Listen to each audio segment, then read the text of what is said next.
Во Центарот за социјални работи во Гостивар минатата година се регистрирани 97 разводи. Речиси половината од нив биле фиктивни, односно поради добивање на разни видови документи. Најголем процент на разводи има кај лица чија возрастна граница е меѓу 35 и 40 години.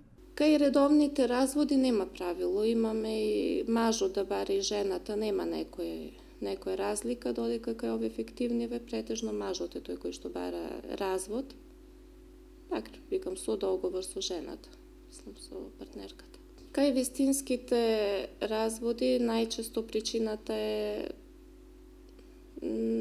конфликт, нерешен некој конфликт, влијанието на особа трета од надвор, која им се меша во бракот, финансиската ситуација во која се наоѓаат.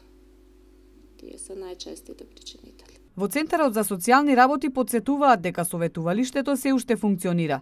Секој кој има било какви проблеми во бракот може да се обрати кај стручните екипи секој понеделник и четврток. Ангелковска вели дека советите често завршуваат со успех, односно бракот се спасува.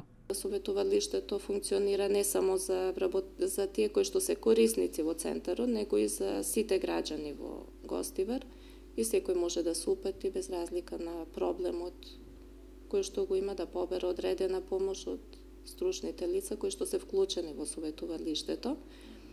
Тоа се педагог, психолог, правник, социјален работник. Добра вест е што се намалува бројот на малолетнички бракови, велат во Центарот. Минатата 2016-та склучени се само 7 вакви бракови.